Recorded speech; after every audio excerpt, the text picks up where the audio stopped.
Nosotros estamos intentando, como sabéis, estamos grabando, porque hay un montón de personas que lo están siguiendo desde otros sitios y no pueden estar aquí. Entonces tenemos algún problemita, pero en cuestión de unos minutos se va a solucionar. Hemos preparado un poquito de café y algo más para que, mientras tanto, si queréis, podáis tomarlo. Y nada, un segundito, por favor.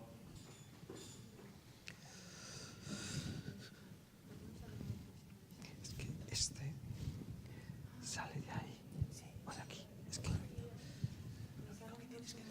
tendrá pilas. No, sí. Sí. El tema es... Ahora no cambia porque ya tiene cambiada la pantalla. Ah, cuando cambie. Vale. Me parece que es eso. Es que son varias cosas a la vez y ya, si está una, el otro manda no va. Vale.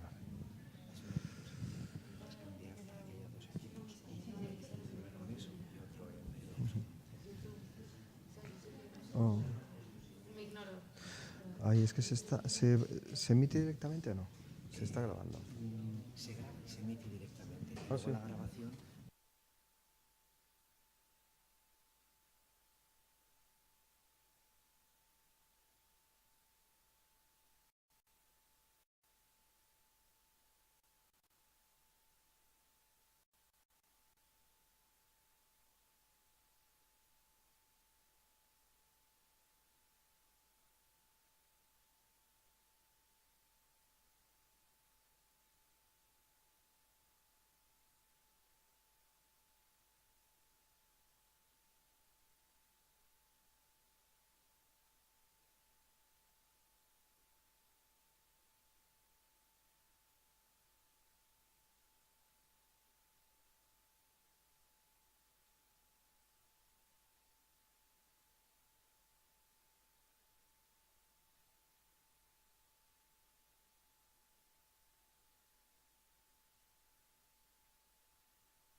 Bueno, pues perdonad la tardanza, pero con esto nos aseguramos de que podáis verlo en vídeo y también si hay alguna cosa que se os pierde en la presentación y tal, pues advertir que para poder acceder a los vídeos tenéis que inscribiros. El resultado que se puede acceder a los vídeos tenéis que inscribiros y se os da una clave en la página de la Asociación de Educadores. Sí, entonces ya simplemente es eso. No tenéis que hacer nada más. Pues Javier ya le conocéis, algunos no lo conocéis. La historia de la Iglesia y los evangelios son un problema. Bueno, tenemos un problema muy importante es que creemos que la historia termina en el Nuevo Testamento, se da un salto hasta la Reforma y Y entre media no vio nada. Tenemos ese problema, ¿no? Entonces Javier nos va a demostrar que no es así, que es muy importante también ver otros periodos de la historia para poder entender lo que nuestros hermanos en otras épocas han tenido retos diferentes a nosotros, pero por supuesto han sabido también dar testimonio. Así que sin más preámbulos os dejo con él. Haremos una pausa como a las 12:30 o sea, 12. No, sobre las 12. Sobre las 12 Sí. y podéis tomar Perfecto. un cafetito. Decimos que la calefacción no está muy fuerte, pero bueno, os ponéis el abrigo. Ya Javier nos Todavía no va. a hacer que estemos en calor. Muy bien, pues Javier. Un segundito.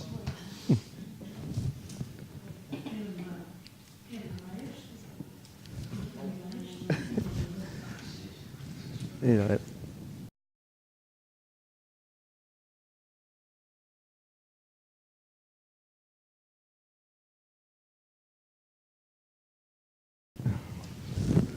Bueno.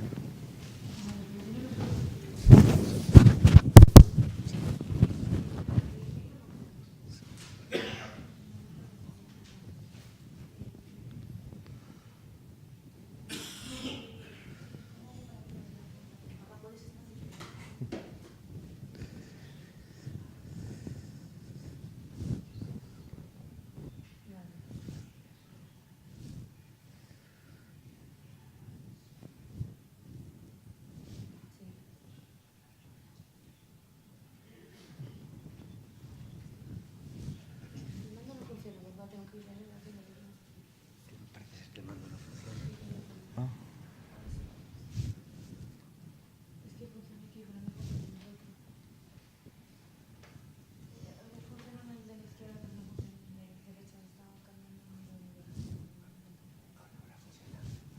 Ahora funciona.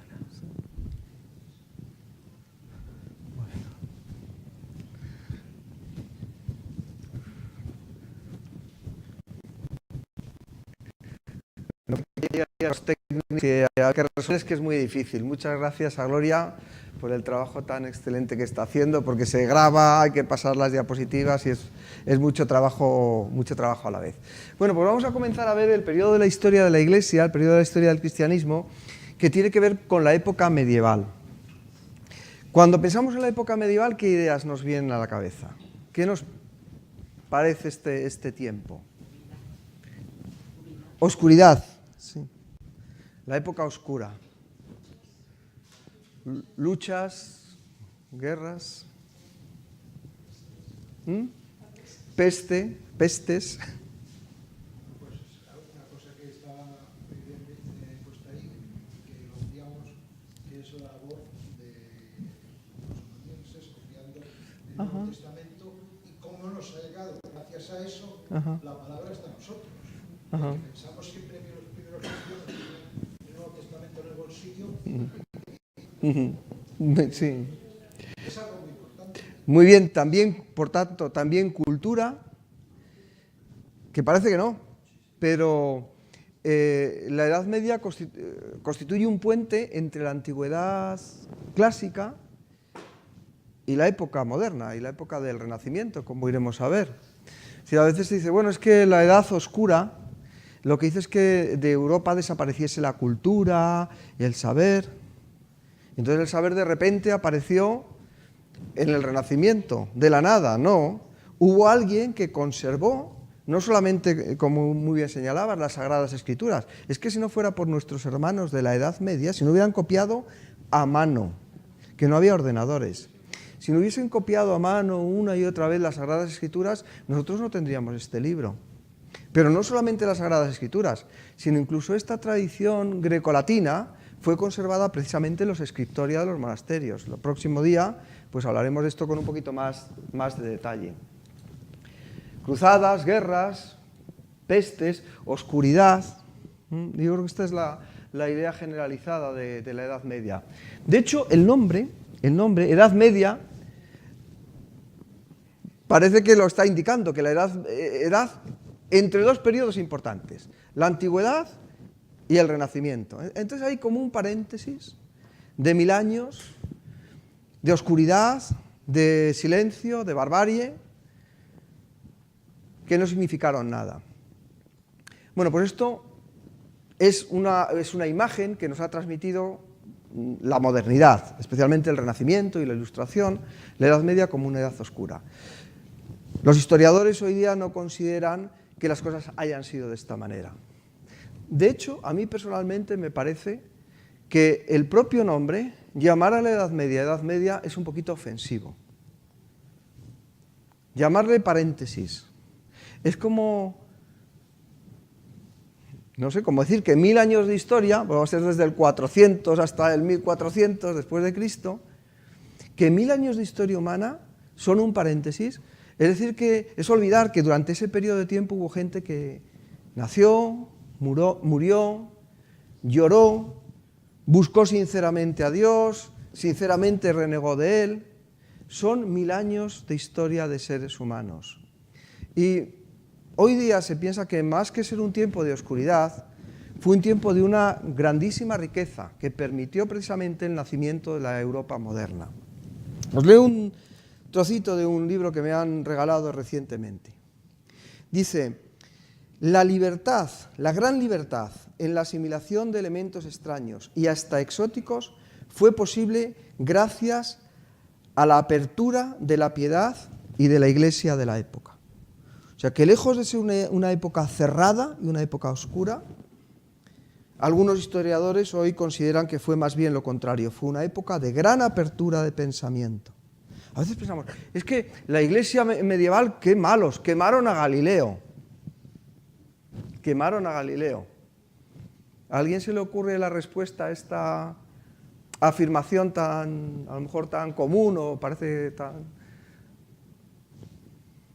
1. A Galileo no le quemaron. 2. Galileo era profundamente cristiano. Y 3. El proceso a Galileo no tuvo lugar en la Edad Media, sino en pleno comienzo de la época moderna. La intransigencia de la Iglesia se da sobre todo, a mi modo de ver, en la época moderna. Por lo menos en eso coincido con este historiador. Una gran apertura.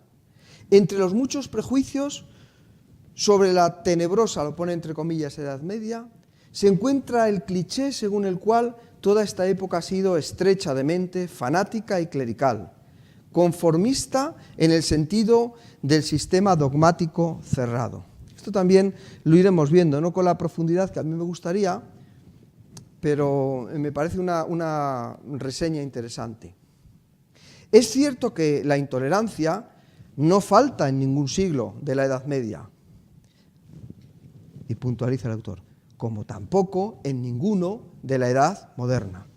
Esto de la intolerancia y la religión muchas veces parece que son necesariamente dos cosas que van juntas.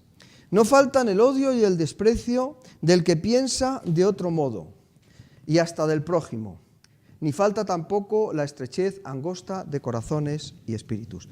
En todas las épocas de la historia, también en la Edad Media. Entonces ese prejuicio que la Edad Media es un paréntesis entre dos periodos de florecimiento y de humanismo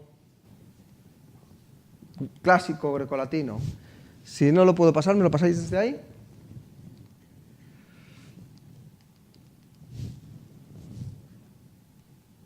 Ay, ahora igual he dado yo. Bueno, ¿cuándo comienza la Edad Media? Bien, dos fechas, hay más. O sea, cada historiador pone el lugar de los periodos históricos, el momento en el que comienzan y terminan las cosas en un lugar determinado. La inmensa mayoría de los historiadores, es lo que vamos a considerar nosotros, es que la Edad Media comienza con la caída de Roma. ¿Os acordáis lo que hemos visto en las sesiones anteriores, cómo el cristianismo va creciendo dentro del Imperio Romano? Pues la Edad Media principia cuando cae Roma, pero hay autores, como por ejemplo Pirene, que dicen que la Edad Media propiamente dicha comienza un poquito más tarde. Si esto es el año 400 algo, esto es el 600 y un poquito, con la expansión del Islam. El Islam es lo que trajo una nueva cultura y un cambio realmente importante respecto a la edad antigua. Y otra vez me pasa lo mismo.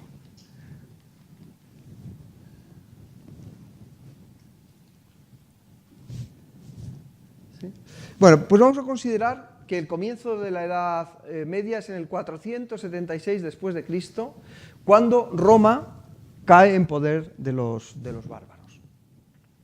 Y se prolonga hasta la caída de Constantinopla en poder de los turcos otomanos, que eso tiene lugar en el año 1453. O sea, como os decía antes, aproximadamente 1000 años de historia. Hay otras fechas también para señalar el final de la Edad Media, el descubrimiento de América, el Renacimiento, pero más o menos este es el periodo en el cual ocurre. A mí me gusta señalar la caída de Roma porque fue la caída de la capital del Imperio Romano de Occidente. Y la Edad Media abarca desde ese momento hasta la caída de la capital del Imperio Romano de Oriente, que era Constantinopla. ¿Os acordáis de Constantino? Constantino intenta construir una segunda Roma. Y el Imperio Romano estuvo dividido, digamos, en dos mitades. La mitad occidental y la mitad oriental.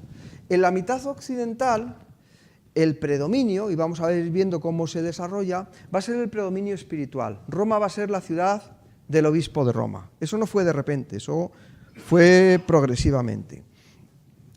Y las estructuras del imperio, las estructuras políticas, administrativas, quedaron más bien del lado de Constantinopla, el imperio romano oriental. Entonces, es interesante. La Edad Media es la pervivencia del imperio romano hasta que tiene lugar el Renacimiento. Interpretaciones de la Edad Media. Pues 3 interpretaciones. La Edad Media significa un cambio, una ruptura completa con el mundo antiguo. Esa antigüedad gloriosa, grecolatina. Hay otra tesis que lo que dice es que no, sencillamente fue el desarrollo, fue la continuidad de la época antigua, pues siguiendo el curso de la historia. Y por último, una interpretación que lo que sostiene es que la Edad Media fue una síntesis, donde hay algo tremendamente novedoso y hay algo también antiguo, algo que se conserva y algo también que rompe la historia. Es decir, la historia del Occidente medieval no es la historia solamente del desarrollo del Imperio Romano. Hay una serie de pueblos germánicos, que vamos a ver ahora, que influyen en el desarrollo de la historia. Los que defienden la tesis de la ruptura, lo que piensan es que estos pueblos bárbaros, estos pueblos germánicos, destruyeron el Imperio Romano. Toda esa cultura clásica que los romanos a su vez habían tomado en gran parte de Grecia, esa cultura va a desaparecer y va a comenzar esta época que hemos dicho de tinieblas, de oscuridad, de barbarie. Claro, yo creo que tendríamos que pensar cuál era el interés de estos pueblos bárbaros. Y en el tiempo que estamos hoy, yo creo que podemos pensar un poquito también en esto. Estos pueblos que presionan en las fronteras del imperio, ¿vosotros qué pensáis? ¿Que lo que querían era destruir el Imperio Romano? Muchos de ellos, como vamos a ver ahora, efectivamente, muchos de ellos eran romanos y lo que querían era ser romanos. La ciudadanía de Roma, la ciudadanía romana también es un concepto jurídico que tiene un desarrollo muy interesante. Al principio era muy difícil de obtener. En el siglo I no todo el mundo podía ser ciudadano romano. Cuando Pablo de Tarso, por ejemplo, pues le dan la ciudadanía romana, es porque algo especial había en la familia de Saulo que le permitió obtener ese privilegio. Poco a poco la ciudadanía romana se va extendiendo cada vez más, hasta llegar con Caracalla a ser aplicada prácticamente a todas las personas que viven dentro del imperio. Es decir, eso es progresivo, esa adquisición de la ciudadanía romana. Y estos que viven fuera de Roma, lo que quieren es ser romanos. Ocurre lo mismo con las migraciones que estamos viendo hoy día.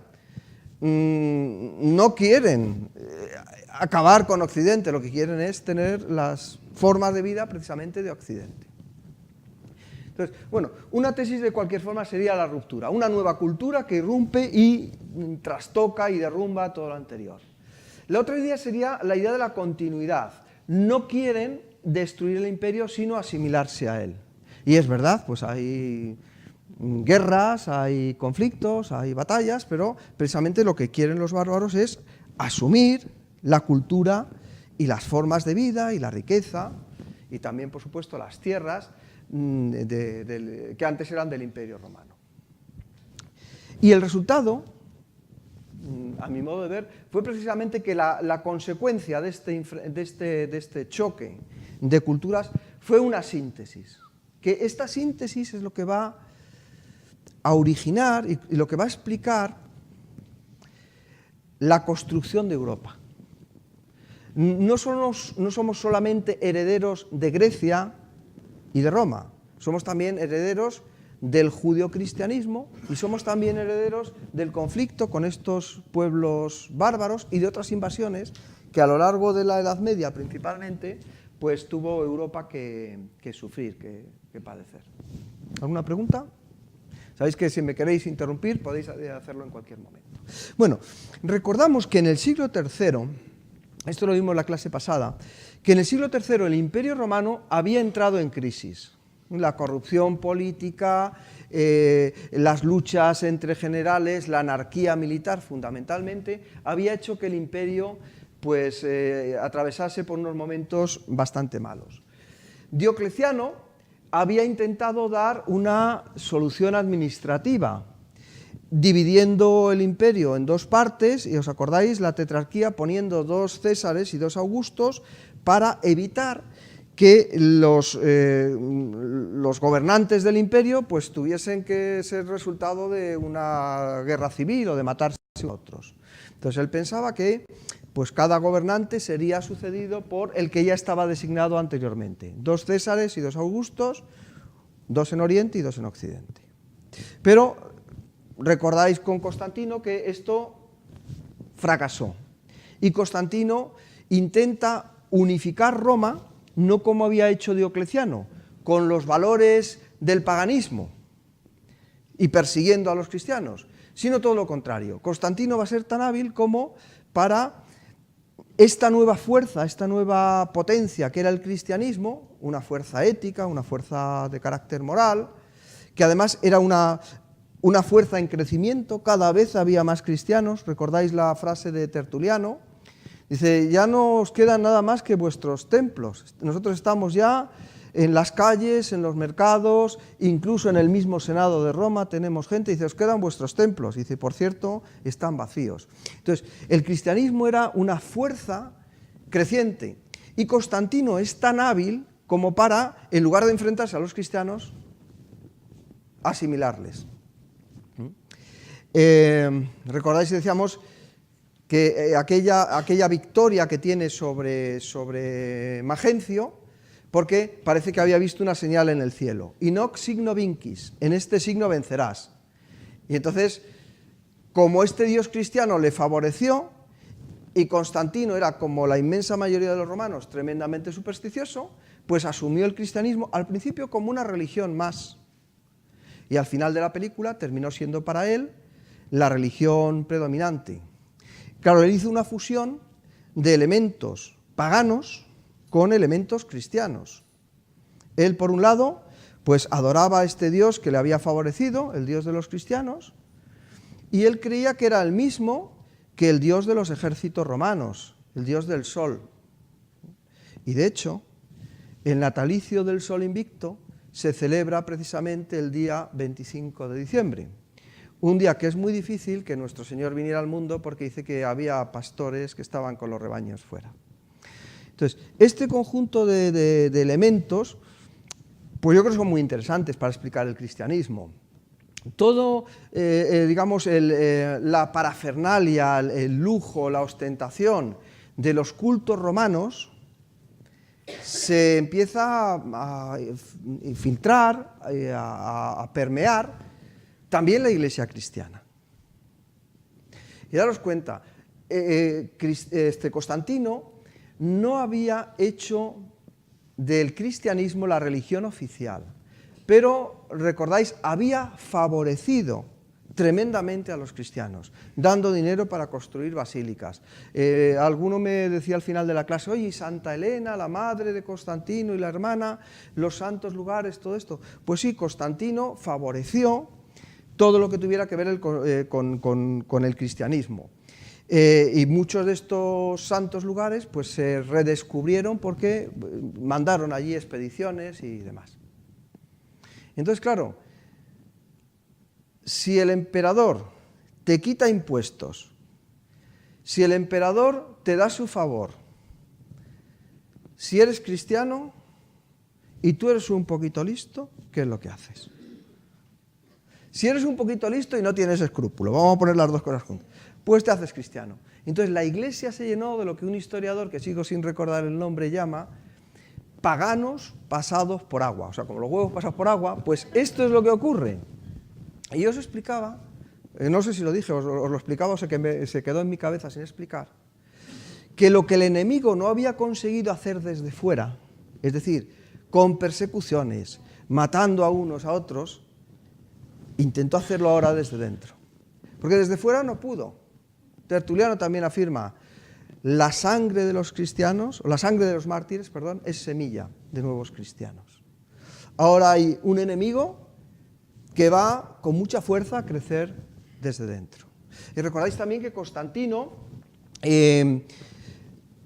lo que quiere también es evitar las disputas entre creyentes, entre cristianos, porque quiere un imperio, quiere un emperador y quiere una religión que sea predominante.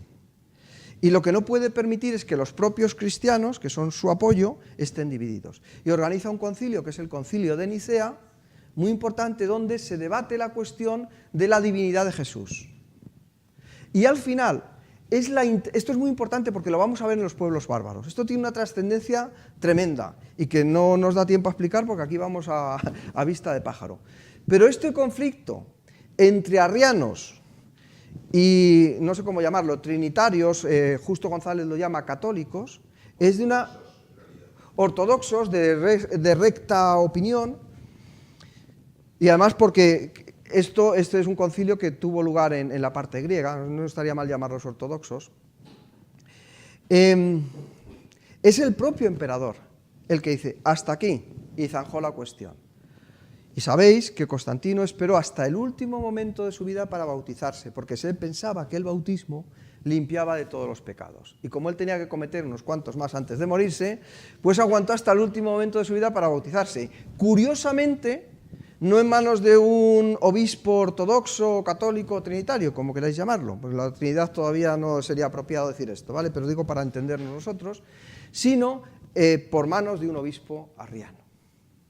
Bueno, es todo un tema muy interesante. Pero ahí vemos que ya el poder político y el poder religioso empiezan a entremezclarse.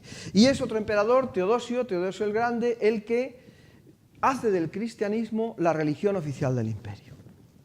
Él vuelve otra vez a dividir el imperio en dos mitades. Por supuesto, la capital del Imperio Romano de Occidente va a estar en Roma y la capital del Imperio Romano Oriental en Bizancio, Constantinopla. Y a la muerte de Teodosio, sus hijos se harán cargo de gobernar esas dos partes del imperio. En el año 380 promulgó en Tesalónica lo que se llama la Constitución Cunctos Populus, que ordenaba a todos los pueblos la adhesión al cristianismo, convirtiéndolo en la religión oficial del imperio. Esto ya no es un edicto de tolerancia. Esto es que ahora el imperio tiene una religión. No es ya la religión pagana, no es la religión tradicional de Roma, es la nueva religión, es el cristianismo. Este acto fue una certificación del alto nivel de cristianización que tenía la sociedad romana en unos tiempos en los que esta propia sociedad se estaba diluyendo. Esta crisis que había comenzado en el siglo III sigue avanzando. Diocleciano intenta un cambio político, manteniendo los dioses de Roma, es decir, los valores son fundamentales para el mantenimiento de la cultura. Y Diocleciano pensó que los mejores valores eran los valores tradicionales de Roma. Constantino dijo, hay una nueva fuerza pujante, esta nueva fuerza pujante la vamos a favorecer. Y Teodosio dijo, sí, tenemos que favorecerla, pero hasta tal punto que sea única y exclusiva en el imperio. Entonces el cristianismo deja de ser, esto es tremendo, pero el cristianismo deja de ser una fe perseguida, con todas las matizaciones que veíamos la clase pasada, que no fue tampoco una persecución tan terrible, que los emperadores pusieron mucho de su parte para que no fuese tan sangrienta como podía haber sido si dejaban esa persecución en manos del pueblo, pero el cristianismo deja de ser una religión perseguida, una fe perseguida, para convertirse en una religión y en una fe y en una iglesia perseguidora. Se cierran templos, se condena a muerte a personas, a sacerdotes de las religiones paganas. O sea, aquí la intervención de la Iglesia fue en sentido inverso a lo que habíamos visto en los 3 primeros siglos de la historia de la Iglesia cristiana. Y bueno, pues la situación a la muerte de Teodosio, pues es que tenemos un imperio romano en Occidente y un imperio romano en Oriente. La lengua predominante del imperio romano de Occidente, ¿cuál va a ser? El latín. La lengua predominante del Imperio Romano de Oriente va a ser el griego. La mayor parte de la teología, luego si nos da tiempo veremos una última parte dedicada a los comienzos de la teología cristiana. La mayor parte de los primeros pensadores y teólogos cristianos fueron griegos. Están aquí. Hay algunos padres latinos, pero la inmensa mayoría son griegos. Hombre, también el Nuevo Testamento había sido escrito no en latín, ni en hebreo, ni en arameo, había sido escrito en griego, en aquel griego de la Koiné, aquel griego de Alejandro. Bueno, pues entonces tenemos esta línea divisoria que estableció Teodosio, tenemos toda una serie de pueblos bárbaros en las fronteras del imperio, anglos, sajones, francos, burgundios, vándalos, ostrogodos, y lo que ocurre es que otra vez no me va esto, a ver si... Igual, a ver, ¿lo podéis pasar desde ahí? Bueno, en estas limes del imperio estaban asentados esos pueblecitos, esas tribus que hemos visto, que eran amigos de Roma y enemigos de Roma. ¿Bien? Eran enemigos en cierto sentido porque querían entrar.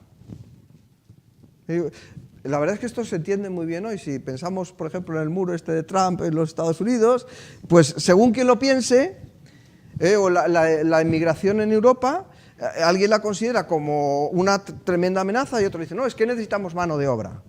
Pues aquí ocurre lo mismo. Los pueblos bárbaros tienen un interés muy grande en entrar dentro del imperio, y también estos pueblos bárbaros son, digamos, la frontera, la barrera que impide que otros bárbaros entren dentro del imperio, porque estos tienen relaciones comerciales, no solo relaciones comerciales, tienen también, pasadme la siguiente, por favor. Limes, muy bien, son las fronteras, el límite, de ahí la palabra límite, es la barrera que separa lo que es Roma de lo que no es Roma. Dentro de Roma está la ley, el derecho romano. Una religión ahora, o sea, no solamente un aspecto jurídico que unifica el imperio, los decretos y las leyes de los emperadores y del Senado romano, sino que ahora mismo hay también una religión que unifica el imperio. Fuera cada uno es de una manera, como vamos a ver, no son todos iguales. Y muchos de estos pueblos bárbaros tienen muy buenas relaciones con los romanos, son federados del imperio, tienen una relación cordial, incluso militar. ¿Por qué le llaman pueblos bárbaros? Muy interesante pregunta. Pues, como siempre, los romanos copiando de los griegos. Entonces, los griegos a sí mismos se llamaban personas. Sí. Y a los que eran de fuera, utilizaban una palabra onomatopéyica, como no entendían bien lo que decía, bla, bla, bla, bla, bla. Ese barbar hace alusión a la forma de hablar que tenían los pueblos que no eran griegos. Y los romanos utilizaron esta misma palabra, este mismo concepto, para referirse a aquellos que hablaban, y siguen hablando, porque los alemanes y los nórdicos y esta gente cristiano no hablan. Son los bárbaros de ahí del norte. Bueno, pues por eso el nombre de bárbaros. Entonces, muchos de estos pueblos bárbaros servían como tropas auxiliares del Imperio Romano y algunos, estoy pensando ahora en Estilicón, pero no me vienen más nombres, pero algunos generales romanos eran de procedencia bárbara, o sea, no solamente eran tropas auxiliares, sino que las tropas romanas en algunas ocasiones eran mandadas incluso por generales bárbaros, o sea que las relaciones no eran tan solo o tanto de oposición como de cooperación, o sea, era un equilibrio inestable y que al final pues esa línea débil se rompió. Paséis la siguiente, por favor. Bueno, esto es de lo que hemos estado hablando. Estos pueblos bárbaros defendían las fronteras de otros pueblos bárbaros que estaban un poco más allá de las limes y hacían como un colchón que impedía pues, la entrada de otros bárbaros. O sea que para Roma era útil tener este muelle. Pasamos a la siguiente. Entonces, ocurre en las... pasamos, si podéis pasar... Ah, ¿le he pasado yo? Muy bien, qué alegría me da poder pasar una diapositiva. Bueno, una cosa importantísima. Lo que os decía antes del Concilio de Nicea, donde se establece que Jesucristo es Dios. Entonces, la cristiandad estaba, digamos, antes del Concilio de Nicea, había quienes afirmaban con toda claridad la divinidad de Jesús, Atanasio, y había otros que decían, Jesús es hijo de Dios, pero no es exactamente Dios, pero sí es hijo de Dios. O sea, exactamente lo mismo que los testigos de Jehová y algunos otros grupos defienden hoy día. Jesús es hijo de Dios, pero no es divino. Entonces, ¿qué es lo que ocurre? Que la mayoría de estos pueblos bárbaros, especialmente los godos, que van a ser, como vamos a ver ahora, los pueblos más importantes, habían sido evangelizados, pero no habían sido evangelizados por la fe ortodoxa o católica o trinitaria o como queráis llamarla. Habían sido evangelizados, especialmente por este señor que se llamaba Ucilas, bajo la fe arriana. O sea, no se trataba de un enfrentamiento entre religiones. Esto es una idea que yo creo que a veces hay que tener un poquito de cuidado en ello. Los bárbaros no eran paganos. Los bárbaros eran mayoritariamente, que va a haber matices, eran mayoritariamente cristianos, pero cristianos de fe arriana. Pero eran cristianos, habían sido cristianizados. Por eso también el trato que se dan unos a otros, vamos a ver, es decir, que no es tanto un conflicto entre religiones, sino es más bien un conflicto, y se va a dar en la Europa de los siglos que vamos a analizar ahora, es un conflicto intrarreligioso, dentro del propio cristianismo. Ya no puedo, me he quedado sin pilas. ¿Podemos pasar la siguiente? Ahora he pasado. Un segundito. Sí, ahora lo estoy pasando yo. Bueno, elementos católicos y arrianos, esto ya hemos hablado de ello, hay una fusión de culturas. Bien, ¿qué es lo que ocurre? Esos bárbaros en los limes, en las fronteras del imperio, ¿y qué ocurre? Que en Asia surge un pueblo bárbaro también, un pueblo de tribus nómadas que van a caballo, que son unos guerreros espectaculares, que son los hunos. Y estos hunos empiezan a presionar las fronteras del imperio. ¿Sí? Lo que van a hacer los hunos, en primer lugar, este mapa, sí, está bien pintadito. ¿Sí? No sé si alguien quería comentar alguna cosa. Lo que van a hacer los hunos es ir a la parte más rica y más culta del imperio, en primer lugar. Van a intentar ir hacia Constantinopla, pero aquí van a ser repelidos por el Imperio Romano, entonces van a empezar a presionar sobre la parte occidental del Imperio Romano. ¿Vas a verlo así? Bueno, se ve un poquito oscuro, ahí tenéis las invasiones bárbaras de los hunos, no sé si esto se verá para los que lo están grabando por ahí, pero es unas diapositivas interesantes. Bueno. El famoso Atila, ¿no? El rey de los hunos, ¿sí? Sí, pues, espero que no se cumpla lo mismo que se cumplía de él, igual le pusieron el nombre así al verle, ¿sabéis lo que se decía de él? Por donde pisaba, no crecía la hierba. Este era el terror que inspiraba no solamente a los romanos. A los romanos oír hablar de Atila era ponerse a temblar, pero para los otros pueblos bárbaros estos eran terribles, porque estos eran nómadas y eran saqueadores. Y ya los pueblos bárbaros que se habían asentado en las limes del imperio, os podéis imaginar que en gran medida vivían de la agricultura, del comercio, de la ganadería, y que no eran pueblos ya más sedentarios. Sin embargo, estos pues vienen arrasando. Esta imagen también característica de los hunos disparando sus arcos, montados a caballo, sin moverse, sin inmutarse, porque crecían desde niños, crecían cabalgando. Entonces no tenían ningún problema. También un arco, los que saben de historia militar, un arco que permitía con muy poco movimiento, con muy poca tensión del brazo, incluso en movimiento, pues lanzar flechas con gran potencia. Bueno, y ahí os pongo que los hunos fueron rechazados en Constantinopla y empiezan a empujar a otros pueblos bárbaros, y entonces cuando tienen comienzo propiamente las invasiones de los bárbaros. Unos pueblos bárbaros empujan a otros. Como veis aquí en el dibujo, pues no son romanos peleando contra bárbaros, son bárbaros peleando entre ellos, tratando de encontrar su espacio geográfico, su seguridad.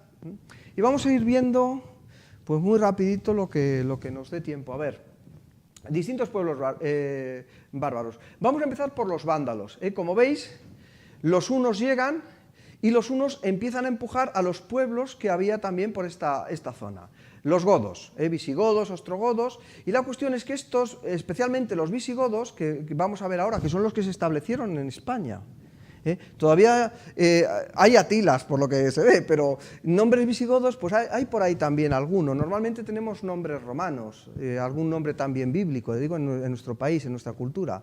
Pero hay también por ahí ataulfos y nombres de origen visigodo. Y también en los lugares, en los pueblos y demás. Bueno, entonces, los visigodos lo que van a hacer es expulsar a los bárbaros que había en la península ibérica. El pueblo más importante que había aquí en la península ibérica son los vándalos, que son movidos, por tanto, por los visigodos, que a su vez eran movidos por los hunos. ¿Me pasáis así? Aquí está. Al mando de ellos va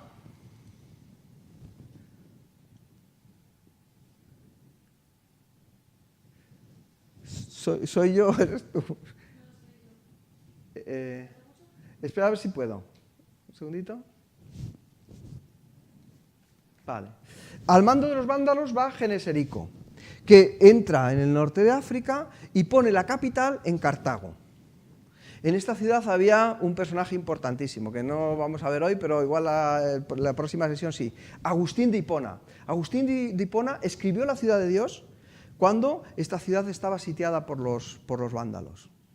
Y murió muy poquito antes de que los vándalos entrasen en la ciudad. Le habían ofrecido escapar a Roma, tener seguridad, pero San Agustín se quedó allí y escribió una obra impresionante, La ciudad de Dios. La ciudad de Dios es la primera filosofía de la historia. El primer intento de explicar que la historia no es como pensaban los griegos, un ciclo de cosas que se repetían, sino que la historia era un recorrido lineal, que había habido un principio, la creación, y que habría una consumación cuando Cristo volviese, regresase a este mundo. Había un principio y había un fin. La historia es como la concebimos ahora. Eso es una idea claramente agustiniana. Bueno, pues esas ideas se le ocurrieron a San Agustín, o se le ocurrieron, o ya las llevaba meditando, pero el hecho es que las plasmó sobre papel y sobre pergamino, lo que fuera que escribiera San Agustín, precisamente cuando tenía a los bárbaros, a los vándalos, a las puertas de su ciudad. ¿Me pasas la siguiente? No sé por qué a veces, ¿no? ¿Será las pilas o...? Bueno, ay, perdón. Bueno, no solamente este Geneserico fue tremendo, no solamente conquista el norte de África, recordad también que África era una zona muy rica. Egipto era el granero de Europa.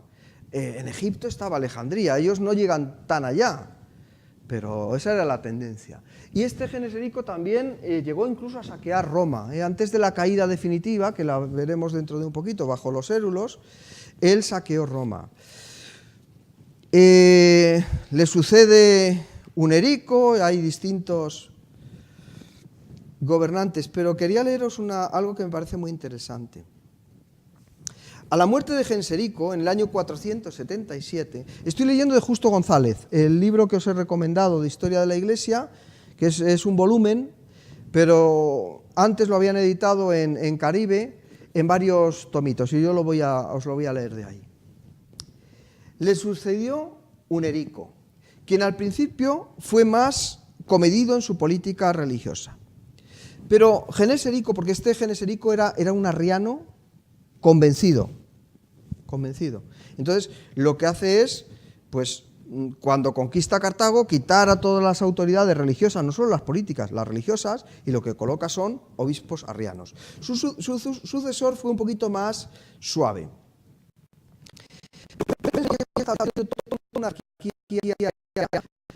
Del Cartago. Y cuando hubo un conflicto entre dicho patriarca y el obispo católico de la ciudad, la persecución se desató con más fuerza que antes. Hunerico les prohibió a sus súbditos vándalos hacerse católicos o asistir al culto católico. Esta era la doctrina. Según el que manda, favorece, critica, prohíbe o incluso lo que vamos a leer ahora. Y poco después prohibió enteramente el culto católico y expulsó a los obispos y a buena parte del clero de esta persuasión.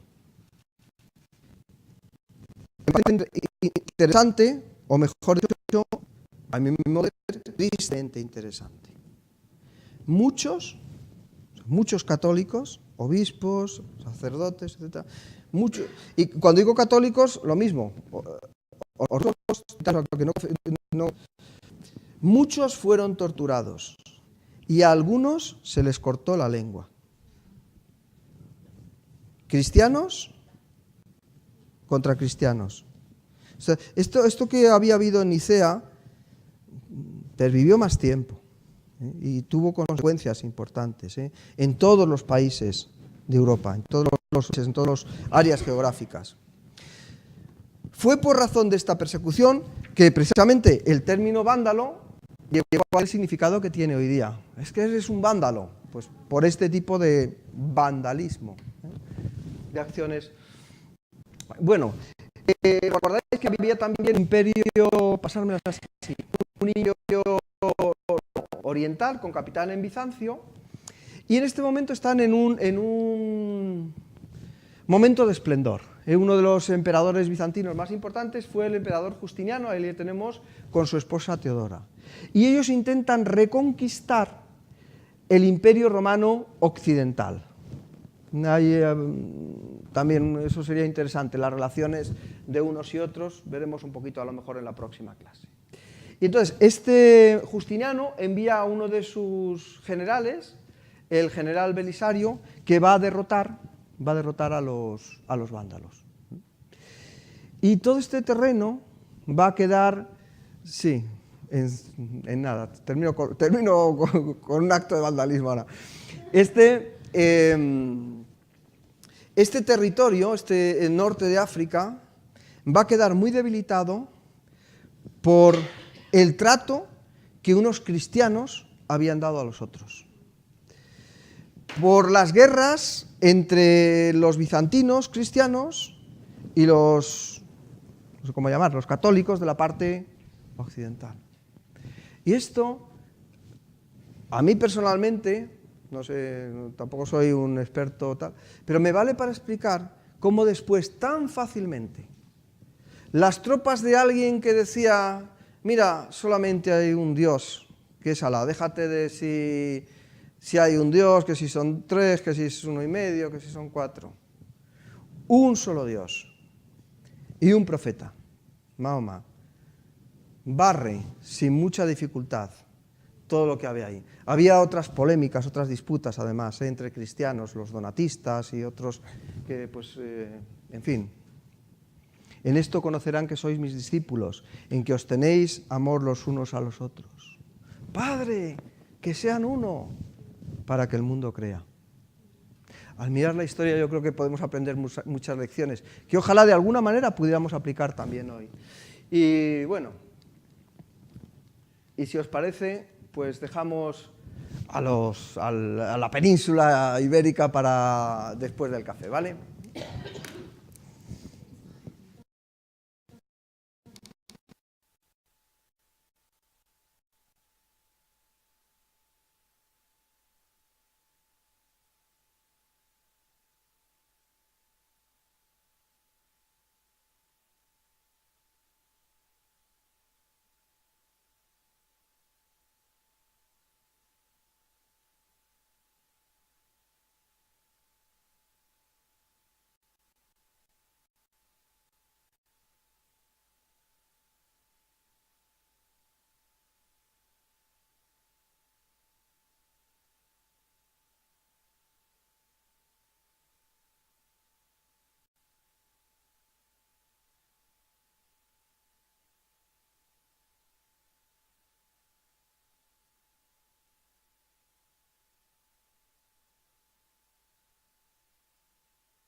Vale. Refiriéndose al edificio. Y pasan por alto que quien realmente, o lo que realmente tiene que ser santo es la gente que viene aquí. Que lo que realmente tenemos que ser santos somos nosotros. Ese es el problema. Celebrar una fiesta u otra, ¿qué es lo importante? Lo importante es que para mí Navidad es todos los días, porque todos los días deberíamos recordar que desde los cielos, como dice Lucas, nos visitó la aurora. Que el que estaba ahí arriba, que es inmortal, eterno y Dios, se humilló, se despojó a sí mismo y se humilló tomando forma de siervo, hecho semejante a los hombres. Eso yo creo que tenemos que celebrarlo todos los días y que haya en nosotros el mismo sentir que hubo también en él. Eso es lo que deberíamos, creo yo, celebrar. Por eso Navidad es todos los días. Pero hay un día que lo vamos a celebrar de manera especial, porque está dentro de un calendario litúrgico.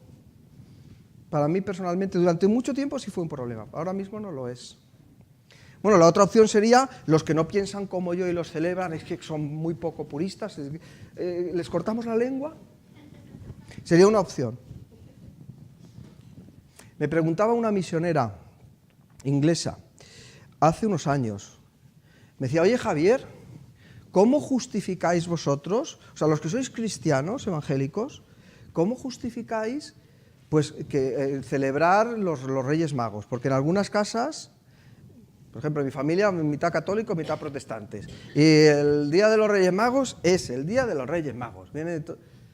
¿Por qué? ¿Con qué justificación encontráis para celebrar? Y yo le dije, bueno, no lo sé, hermana.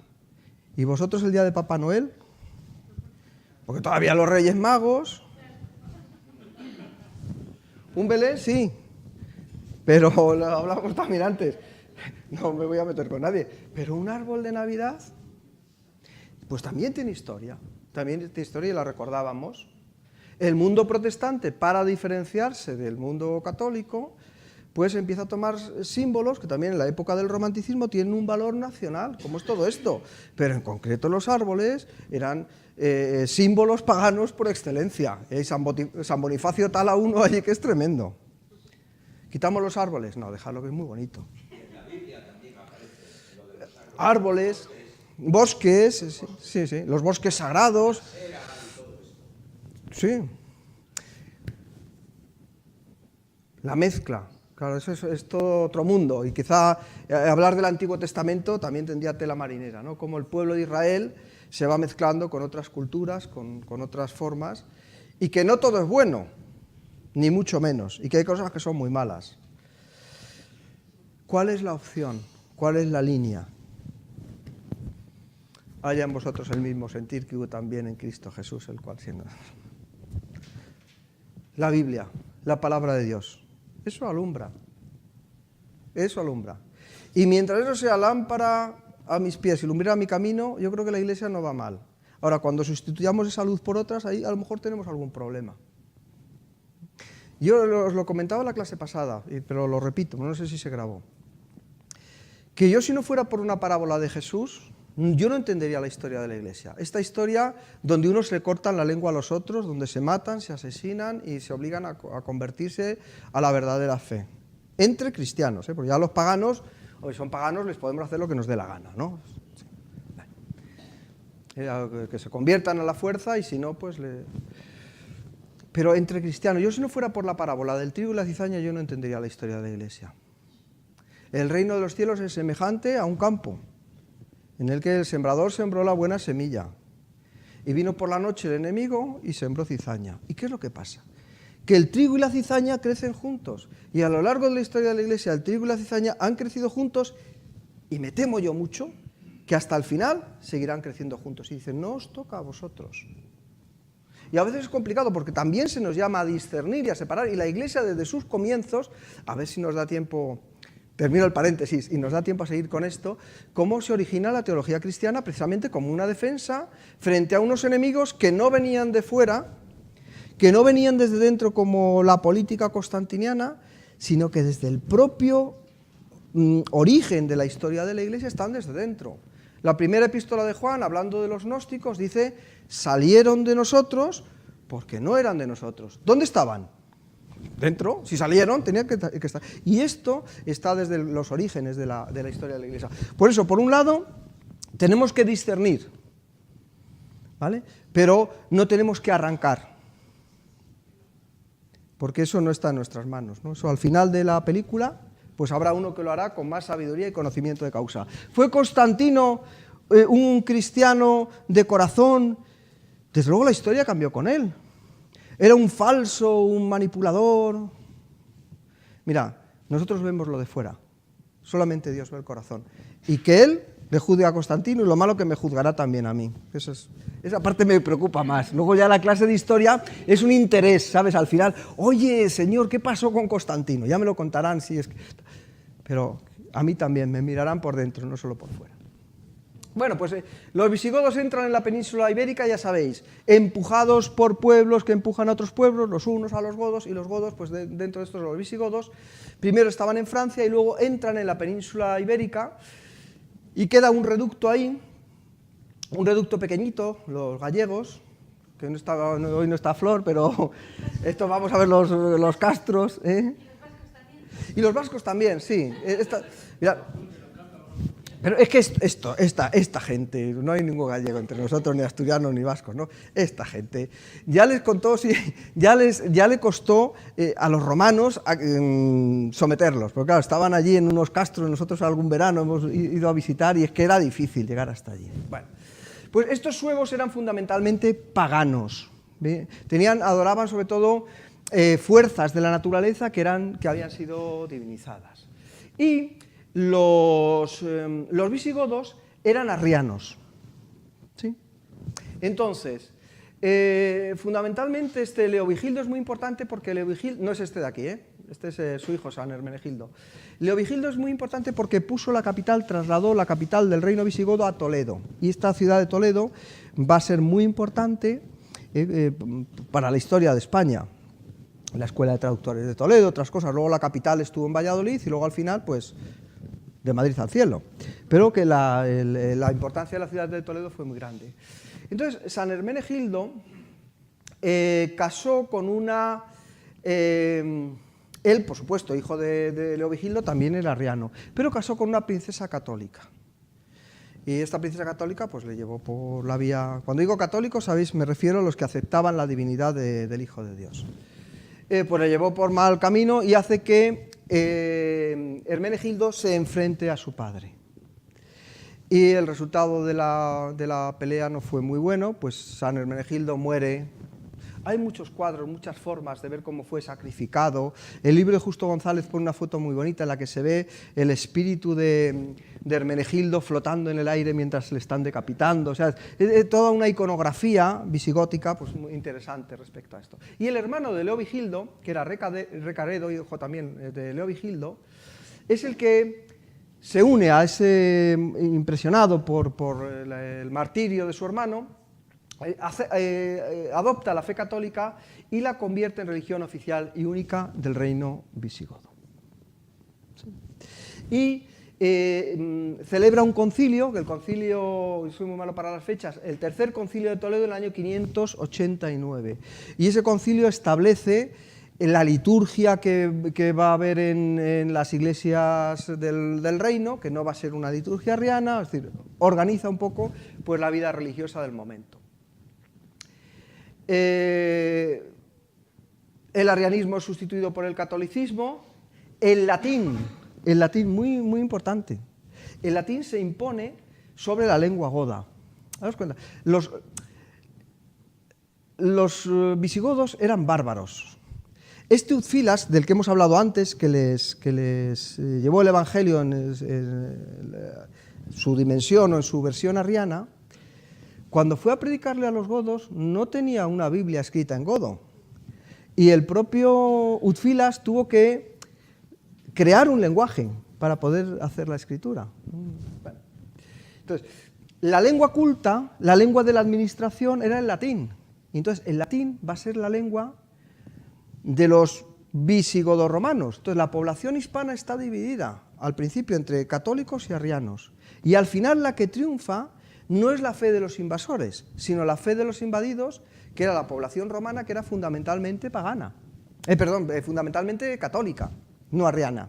¿Sí? Bueno, y destaca también en este periodo un autor que seguramente pues hablaremos del mejor que hoy porque vamos muy mal de tiempo, San Isidoro de Sevilla, que escribe una obra monumental que se llama Las Etimologías, y bueno, pues ya hablaremos de él la próxima.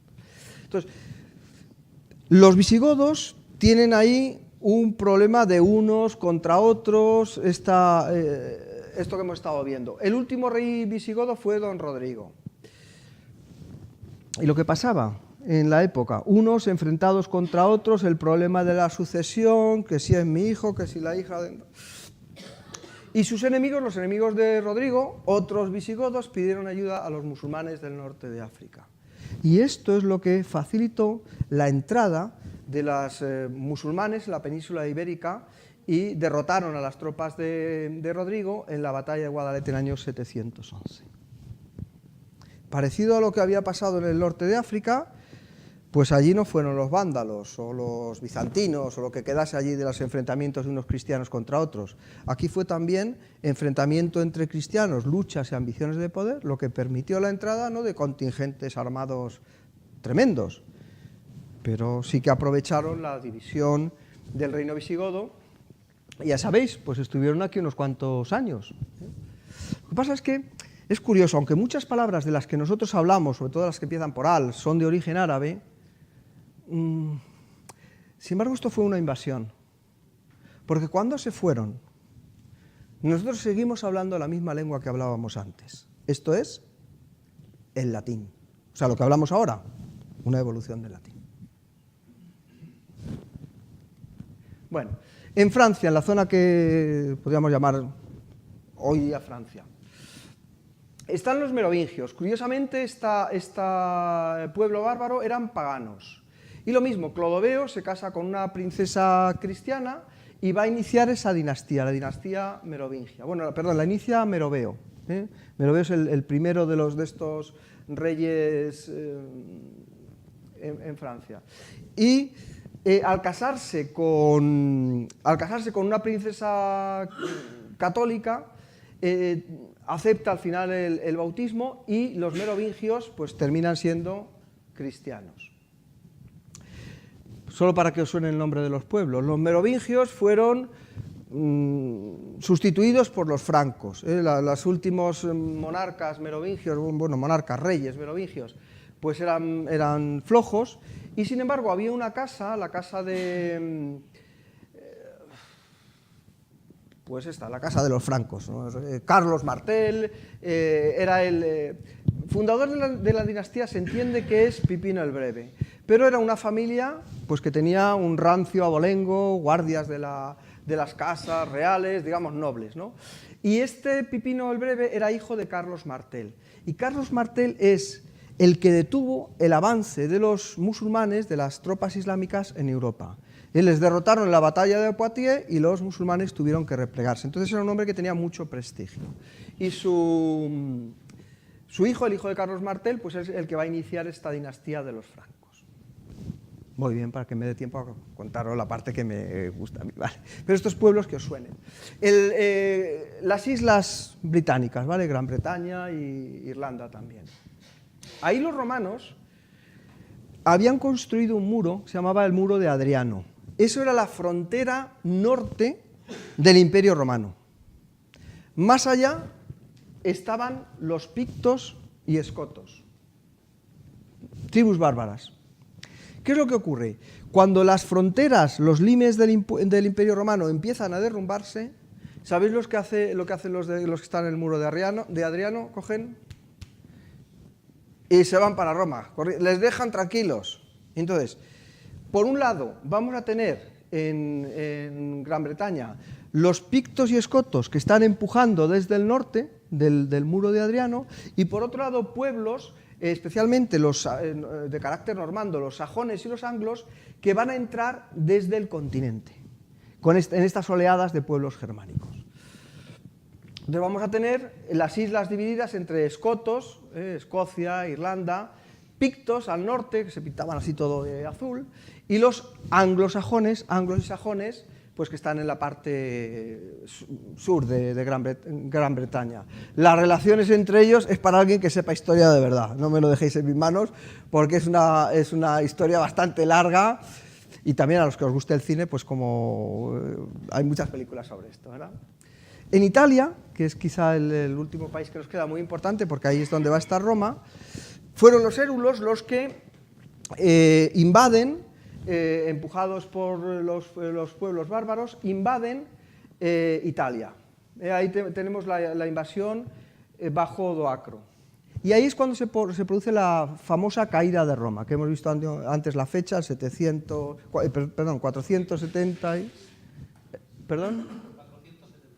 476 después de Cristo, ¿no? Sí, porque en los exámenes a veces de los alumnos uno pone una fecha un poco rara, no tiene que ser. Bueno, y entonces el último emperador romano, Rómulo Augustulo, se rinde ante este bárbaro Odoacro. Muy interesante también, pero no nos da tiempo a verlo, al que llaman el último romano, Boecio. Boecio era un pensador romano, católico, y Teodorico, el gobernante ostrogodo de ese momento, pues era arriano, y aunque era un buen consejero y fiel, pues al final Teodorico piensa que hay intrigas políticas que van a acabar con él y termina metiendo a Boecio en la cárcel, y en la cárcel escribe una obra muy bonita que se llama La consolación de la filosofía.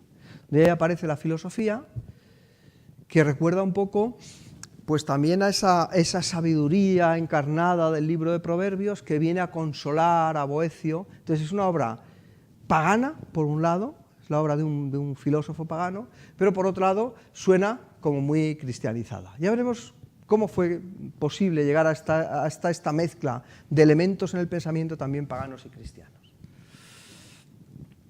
¿Os acordáis antes que Justiniano había enviado al general Belisario para derrotar a los vándalos? Porque quería reconquistar, este emperador bizantino quería reconquistar otra vez y en gran parte lo consiguió, el antiguo imperio romano occidental. Y entonces Belisario combatió contra los ostrogodos, les derrota y vienen en su ayuda los que se van a quedar después en la zona de Italia, que van a ser los lombardos. Esto luego también a lo largo de la Edad Media va a tener su importancia, ¿vale? Los lombardos, su relación con el papado y todo esto. Conclusión. Tenemos ahí el mapa de Europa, donde están los pueblos eslavos y donde está el imperio. El imperio bizantino, que como sabéis, pues no pudo entrar Atila, y si no entra Atila, eso ya no entra nadie, vamos. ¿Dónde se va a mantener? Pues eso, las estructuras políticas y administrativas del Imperio Romano. Luego tenemos distintos pueblos germanos, anglosajones, britanos, ¿os acordáis? Los pictos, los escotos, también por ahí. El reino importantísimo de los francos y el reino de los visigodos. Y lo que comentábamos antes, toda esta parte tan dividida de los cristianos es invadida por el Islam, que van a entrar por aquí, como veíamos también, y la península ibérica pues va a ser, quitando un reducto por ahí por el norte, pues va a quedar en poder del Islam.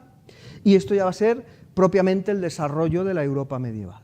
Estamos viendo un poquito la historia. Bueno, y no quería... sí.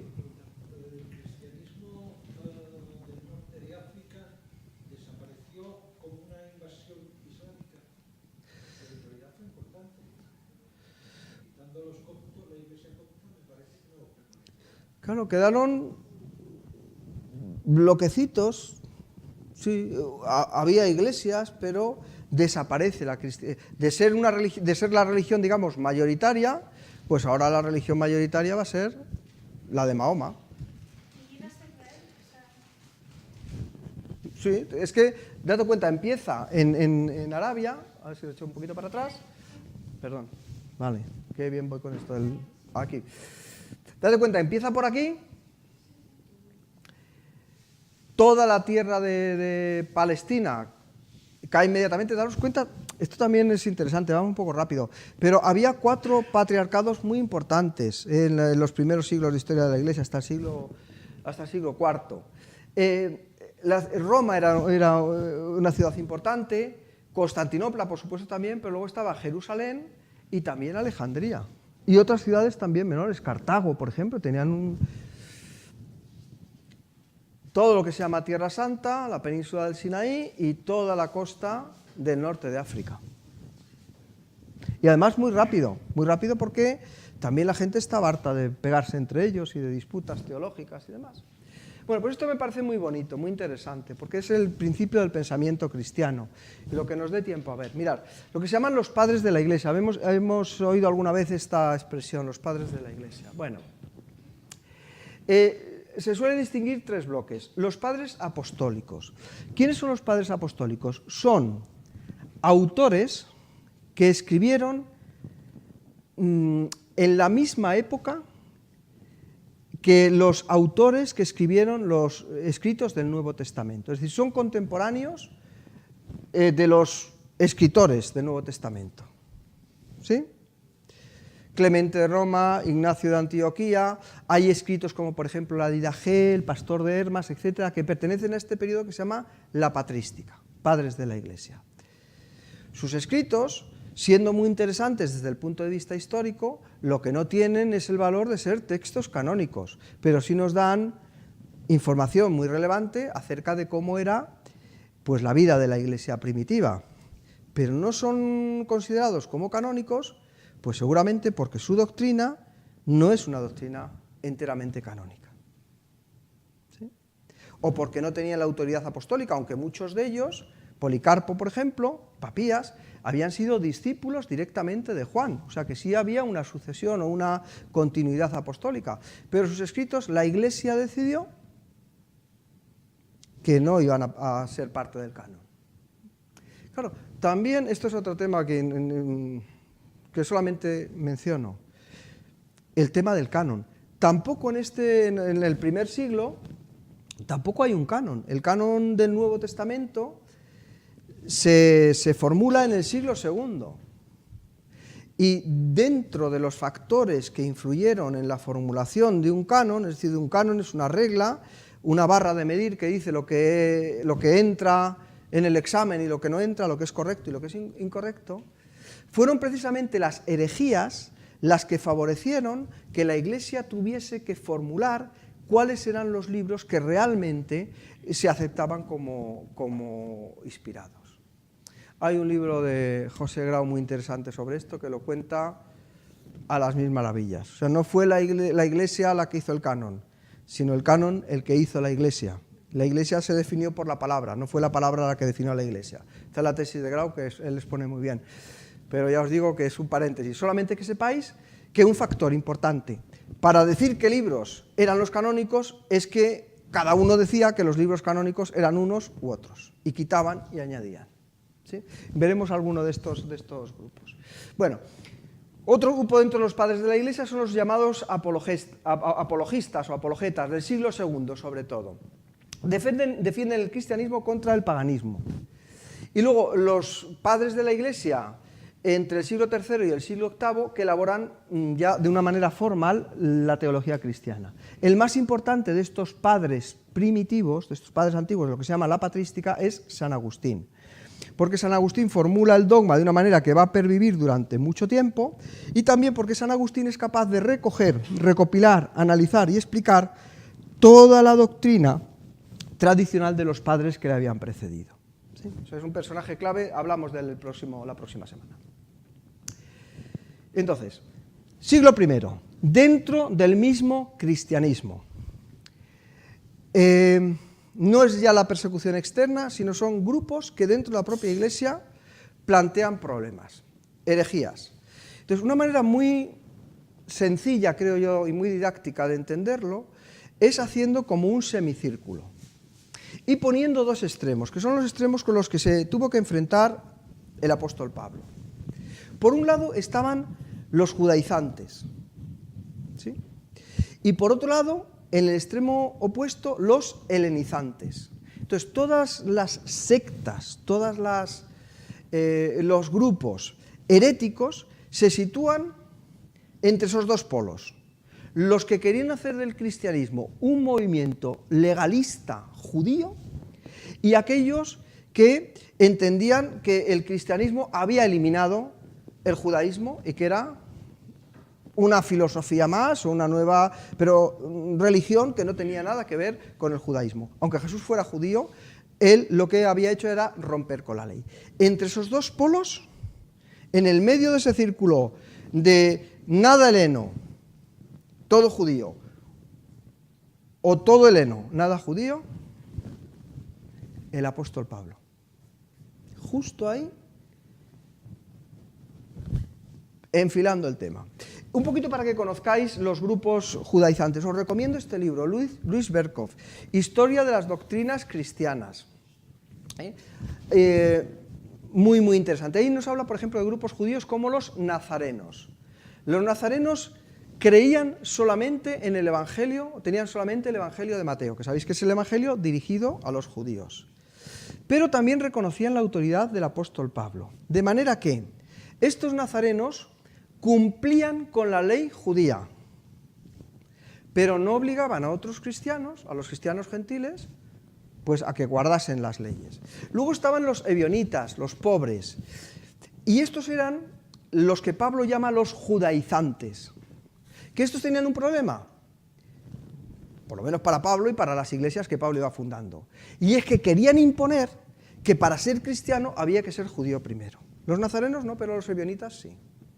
Y luego había otro grupo que son los elcasitas, que a quien querían contentar era justamente a los elementos gentiles, y lo que hacen es una especie de mezcla de elementos mágicos, astrología, paganismo, y entonces interpretan el judaísmo desde esas categorías mágicas, paganas y demás. Entonces, todo ese espectro son judaizantes. En el extremo opuesto, el grupo más conocido de los que quieren convertir el cristianismo en una mera filosofía, en una forma de pensar, que reducen la fe a la razón, están los gnósticos, el gnosticismo. Habéis oído hablar de ellos, ¿no? Comentábamos, el apóstol Juan dice, salieron de nosotros porque no eran de nosotros. Para los gnósticos, muy influidos por el pensamiento de Platón, especialmente por una cosa que se llama el neoplatonismo, consideraban que la materia era mala. Entonces, entre otras cosas, los gnósticos pensaban que Jesús no podía haber, el logos, la divinidad, no podía haber tenido cuerpo humano.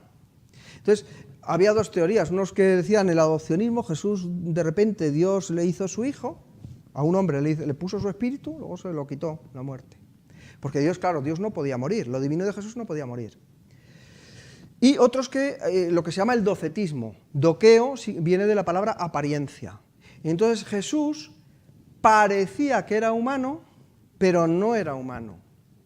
Por eso, el grupo de los escritos de Juan, el Nuevo Testamento, el Evangelio, las cartas, ¿cómo empieza el Evangelio de Juan?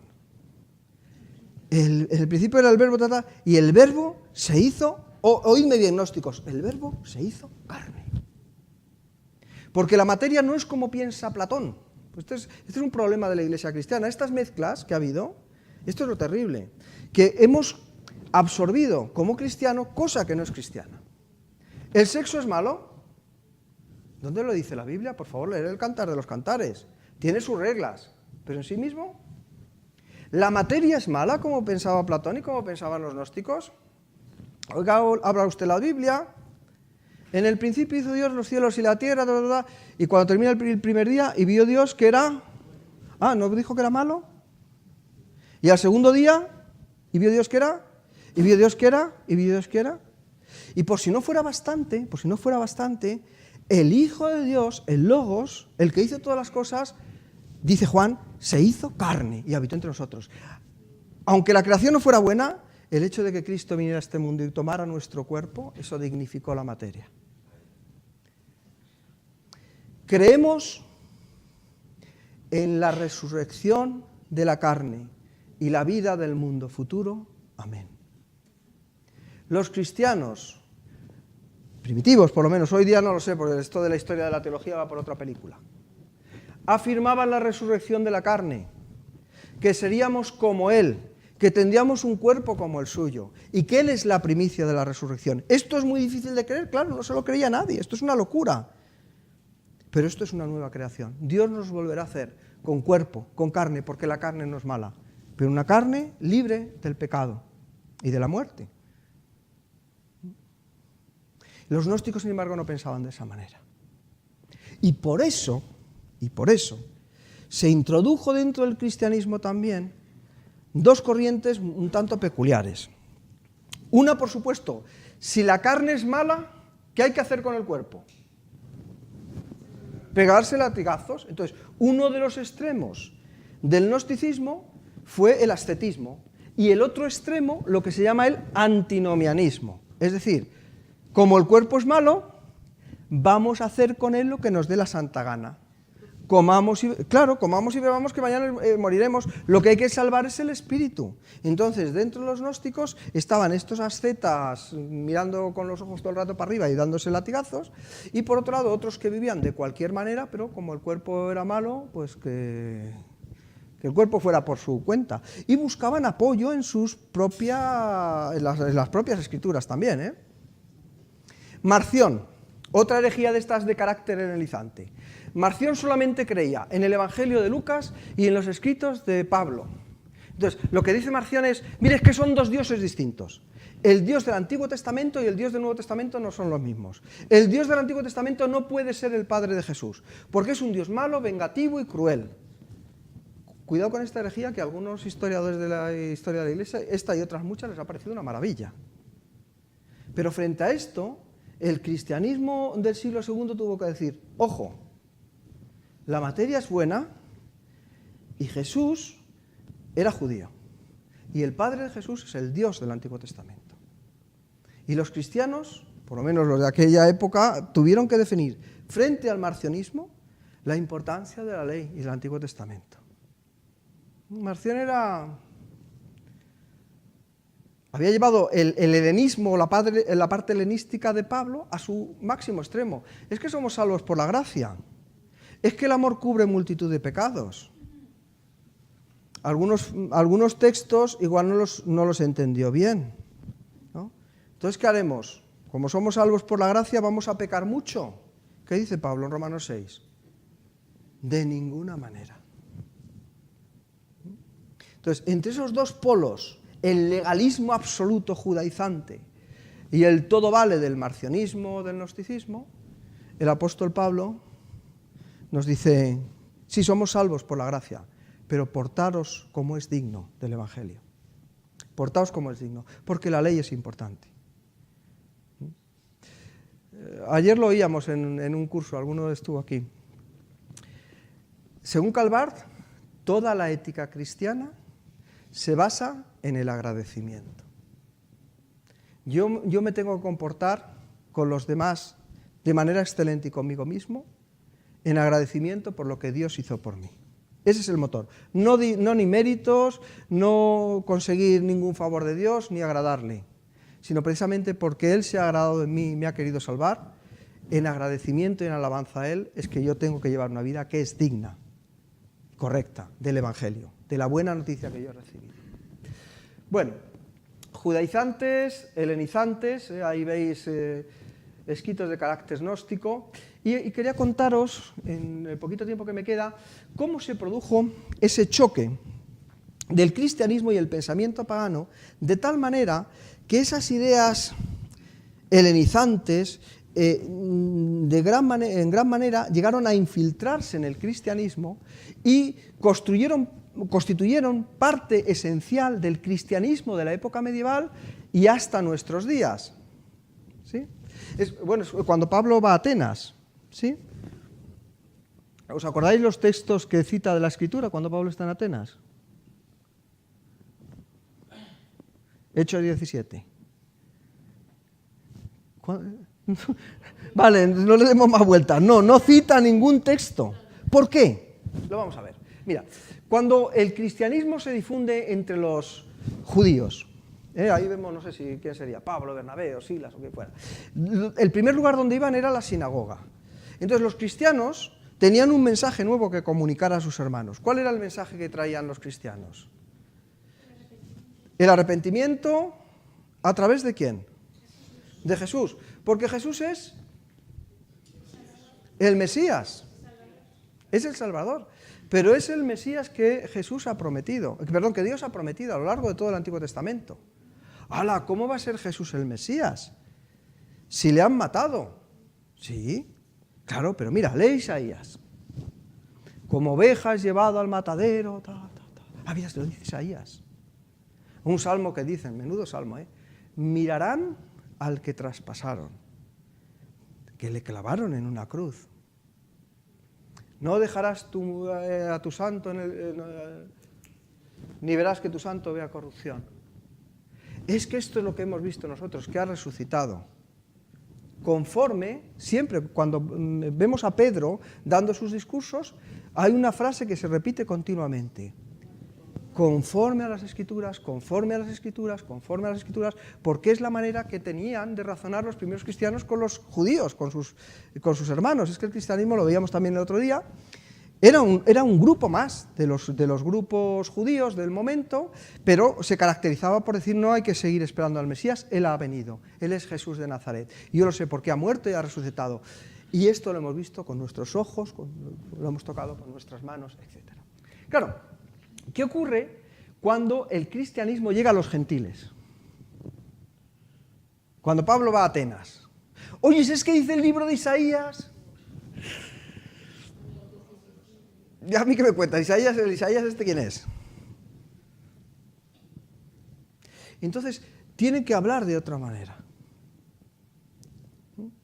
Y lo que hace Pablo es razonar. En Atenas, repasad el curso, es razonar con ellos. Mirad, ese Dios desconocido, ese al que tenéis vosotros sin saberlo, de ese os vengo a hablar yo. Entonces ahí les cuenta la historia de la salvación. Y escuchan, porque estaban deseosos de escuchar cosas nuevas, pero cuando empiezan a hablar de la resurrección, ¿por qué? Porque lo que imperaba en Atenas era estas corrientes de carácter neoplatónico, además de otras corrientes que hacían pensar que la carne no se levanta de entre los muertos. Entonces ahí se produce el choque, cuando los cristianos hablan a otros que no son judíos, a los gentiles. Entonces reciben críticas. Nosotros el otro día en la clase veíamos que la plebe supersticiosa, la gente, que había un desastre, ¿a quién culpaban? A los cristianos. Vale, hay una persecución popular hacia el cristianismo. Pues son los débiles y son el chivo expiatorio, judíos y especialmente los cristianos. Ahora, hay una crítica también al cristianismo que está hecha no por el populacho supersticioso, porque ha habido un terremoto y hay que buscar a alguien que aplaque la ira de los dioses, sino personajes cultos. Quizá la obra más conocida es el Discurso verdadero contra cristianos, escrito por Celso. Realmente esta obra no la tenemos. Es una reconstrucción a partir de una obra apologética que escribe Orígenes, que es un padre de la Iglesia, que vivía en Alejandría, y escribe una obra que se llama Contra Orígenes. Perdón, contra Celso. Si la escribe Orígenes contra sí mismo hubiera sido un mal rollo.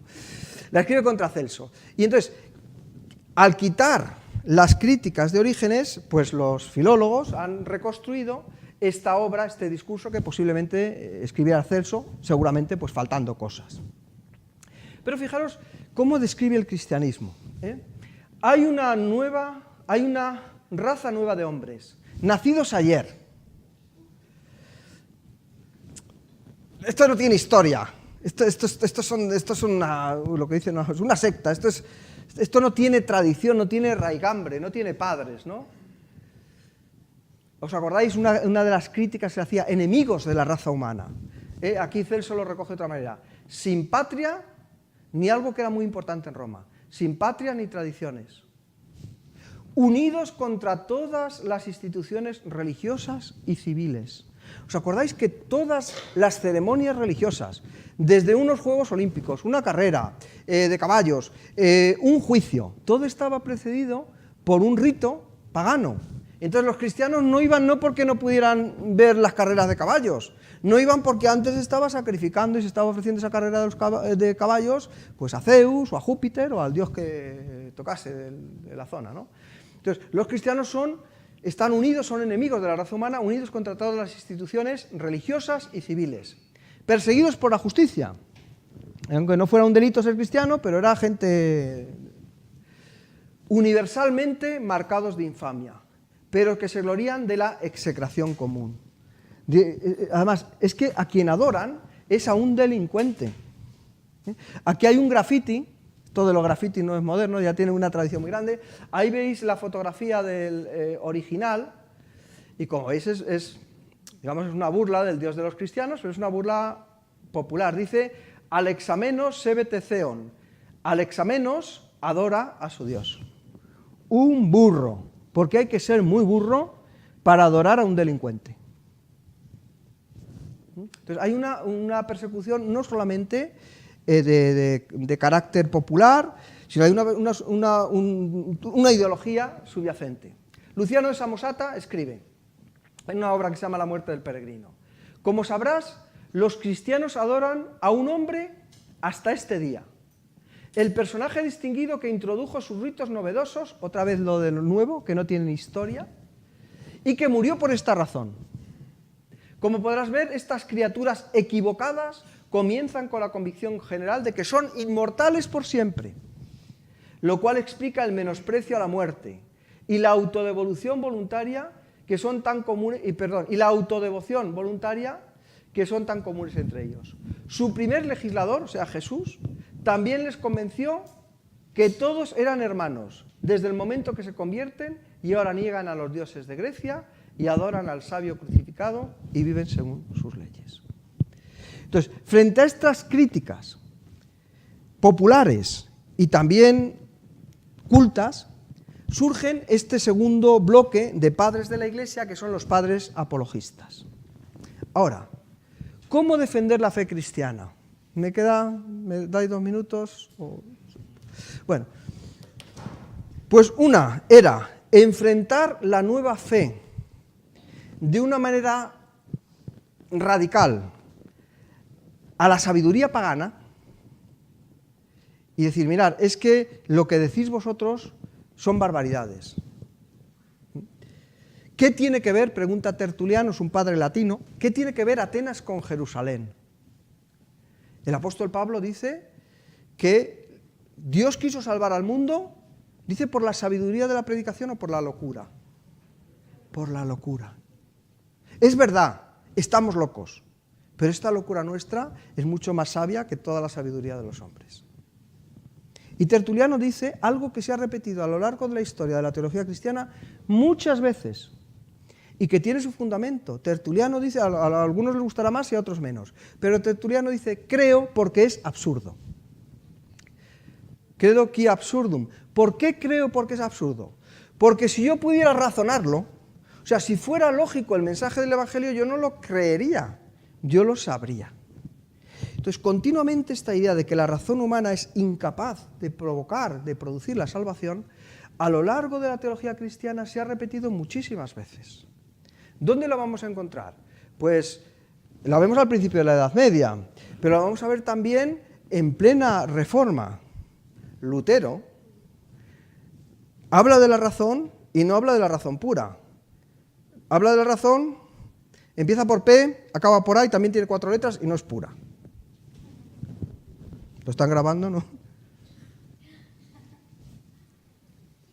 Karl Barth. Es que, oiga, el Evangelio no se razona. El Evangelio se cree por fe y para fe. Y punto pelota. Creo porque es absurdo. Y esto es lo que me salva. Esa fue una postura de los padres de la Iglesia, de algunos padres de la Iglesia. Arístides, Tertuliano y otros. Y la otra postura fue la postura de Justino. Entonces Justino pensaba que de la misma manera que los profetas habrían preparado al pueblo de Israel para recibir el mensaje del Evangelio, la verdadera filosofía, que lo que había hecho era una crítica a la superstición y al absurdo de los dioses paganos, de la misma manera que los profetas habían preparado al pueblo de Israel, la filosofía había preparado a los gentiles para que pudieran reconocer que hay un solo Dios por encima de todos los demás. Entonces, para resumirlo, Justino va a defender respecto a la sabiduría pagana una postura positiva. Si a mí me piden razones, ¿yo qué es lo que tengo que hacer? Decirle, mira, yo creo porque es absurdo, o yo tengo que estar dispuesto a presentar defensa. Esa palabra es apología, significa logos, a favor del logos. Dar razón de con mansedumbre de la razón, de la esperanza que hay en mí. Entonces, para yo poder contestar a preguntas que están hechas con un lenguaje y una estructura y un razonamiento lógico, filosófico, yo tengo que utilizar también, está bien la fe, pero yo tengo que utilizar, opina Justino, razones y argumentos. Yo no le puedo decir al emperador, dejad de perseguir a los cristianos porque sí. Yo le tengo que demostrar al emperador con razones que los cristianos no somos mala gente. Y ahí surgen los primeros escritos que se llaman apologías. Justino escribe 2 y otra obra que se llama El Judío Trifón. Y estas obras lo que intentan es explicar y razonar el por qué pues, la fe cristiana tiene una solidez también racional. Que para ser cristiano, como dice este McDowell, ¿no? Es el que escribe el de no hay que dejar el cerebro a la puerta. Que el cristianismo no se opone a la ciencia, a la fe y a la religión. Como veis, dos posiciones bastante encontradas, ¿eh? La fe y la razón. Al final la postura que fue más predominante, como veremos en la próxima sesión, fue precisamente esta de Justino. San Agustín dijo, creo para entender y entiendo para creer. Se produjo una simbiosis no solamente de la cultura, del derecho, de la política, con Constantino, sino también en el ámbito del pensamiento se introdujeron elementos provenientes del mundo pagano dentro también del pensamiento y de la teología cristiana. Y colorín colorado, este cuento se ha acabado. No sé si tenéis alguna pregunta o aplauso solo. Gracias.